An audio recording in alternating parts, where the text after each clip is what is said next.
A six-member Chinese technical team has landed in Nepal for the feasibility study of Nepal-China cross-border railway. The team will carry out the feasibility study through Chinese government grant amounting to around 3.4 billion rupees. Earlier, China had expressed its intent on the project as agreed in Kathmandu during the Nepal visit of Chinese President Xi Jinping in 2019. Good morning, I'm Abheudaya Shrestha, and these are the headlines of the hour. Top brass leaders of the new alliance engage in power sharing. Prime Minister Pushpakamal Dahal and CPN-UML Chair KP Sharma Oli discussed the ministerial portfolios and new berths. Authorities from Nepal and India discussed the disputed land areas. An agreement reached to allow Nepali farmers to use the land occupied by Indian sides for almost 2 decades. The UN Security Council denounces Taliban government policies targeting women and girls in Afghanistan. The 15-member Security Council says it is deeply alarmed by the increasing restrictions on women's education. And Far West United give a victory target of 138 runs against high-flying Lumini All-Stars. Viratnagar and Pokhara to clash in the second match. The top brass leaders of the seven-party alliance are meeting today to discuss the power sharing. A meeting of Prime Minister Pushpakamal Dahal and CPN-UML Chairperson KP Sharma Oli is currently underway in Lalitpur. The meeting has come with 4 of the cabinet ministers without a portfolio, while an agreement is yet to be reached on the remaining ministerial berths.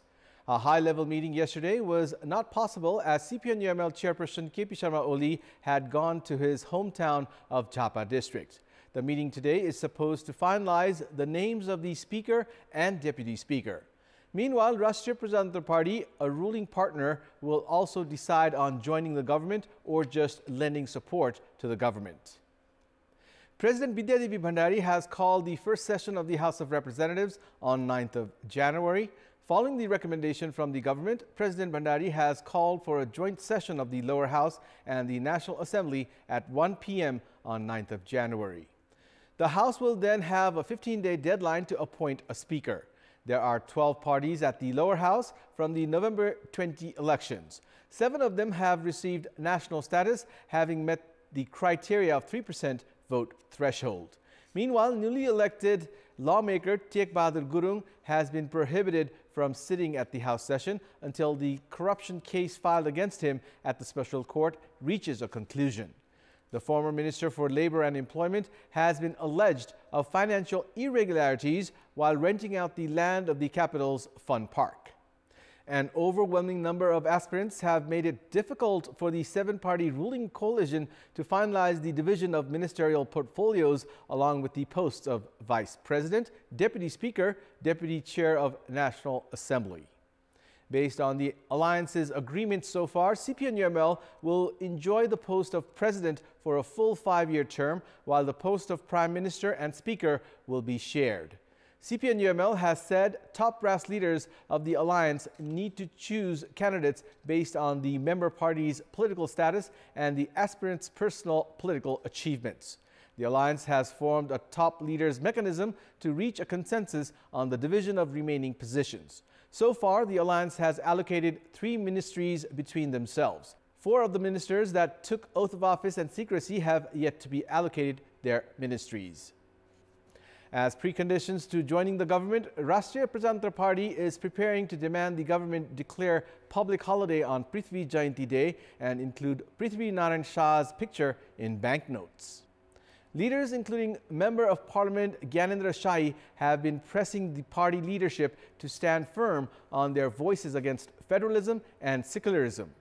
They have also demanded the leadership continue to advocate to establish Nepal as a Hindu country. Meanwhile, sources say party president Rajendra Lingden is preparing to pick other popular agendas instead, considering the unlikeliness of the government scrapping federalism and secularism and declaring Nepal as a Hindu state. The party has called for its Central Committee meeting today to discuss further on its participation in the government. However, voices have also been growing within the party against the leadership's decision to partner with parties that they had last year heavily criticized.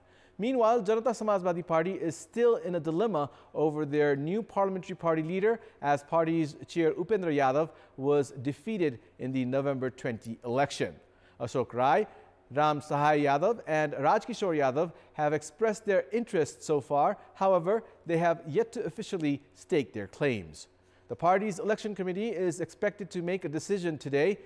Nagrik Unmukti Party, that has decided to lend its support to the government, has however continued with its demand for the release of leaders serving jail terms, including Grisham Chaudhary, and the release of the report prepared and finalized by the Legal Commission as the precondition to joining the government. Nepali Congress President Sherbahadur Deuba has called the Central Working Committee meeting of the party. Deuba has called a meeting for the 6th of January, Friday, to assess the party's performance in the November 20 elections and the latest political developments. Despite emerging as the largest party of the parliament with 89 seats, Nepali Congress has now been limited to the role of the opposition after CPN Maoist Center quit the alliance and formed a new coalition. Deuba is facing severe backlash for the failure of the leadership in forming the federal and provincial governments under the leadership of Nepali Congress. The Ministry of Home Affairs yesterday directed security personnel who have been deployed for security against the regulations to return within 48 hours. The Ministry of Home Affairs has directed the security departments for the return of all security personnel who have been deployed against the regulations at private residences for the security of VIPs. According to the notice issued by spokesperson of the ministry, Phanindra Mani Pokhrel, security personnel deployed against the regulation have been directed to return within 2 days. The ministry has said that the decision has been taken to ensure efficient security and better management of VIPs. As per the regulations, high government officials and former retired officials have a provision of keeping personal security, while the misuse of the system has been often reported. An agreement has been reached to allow Nepali citizens to use the encroached land by India. People from the southern neighbors had used the Nepali territory for the past 15 years. The agreement paves way for Nepali nationals to use their own lands. The quality of public services have remained poor despite numerous transformations in the national politics and government equations. Passport, land revenue, and transport departments, among other departments, continue to witness overwhelming crowds on a daily basis as their services are sluggish. In many of these units, middlemen have been growingly active, fostering corruption practices. In this scenario, the first meeting of the newly formed cabinet has announced of solving the public's compulsion of having to wait in long queues for hours to get service from public institutions, pledging to ease access to public services. However, the lack of adequate service points, among others, is likely to pose a challenge in attaining the goal. Vehicle owners, for instance, have to wait all day to get their vehicles tested, as there are only 4 designated places to test emission in Kathmandu that has more than 1.5 million vehicles. The hassle to apply for and renew driving license, submit road tax, and get smart card have remained intact for the past 5 years. Service seekers say they are compelled to bribe the authorities to get their work done. The scenario is similar in other government institutions. The Department of Land Revenue has launched its online service. However, service seekers say the application is not user-friendly.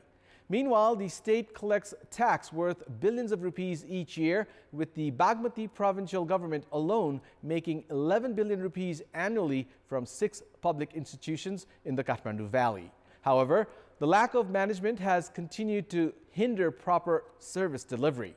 The government announcement of launching online services 3 years ago has yet to materialize, and the general public have been agitated by the trend, but hope that the first decision of the new government will be implemented.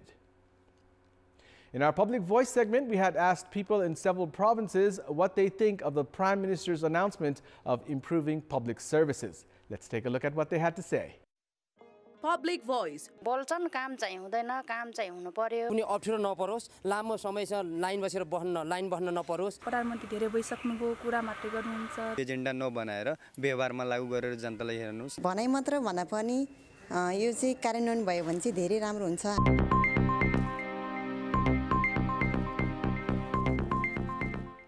Women in rural regions have been deprived of professional health services due to the lack of resources and access, and in some cases, awareness.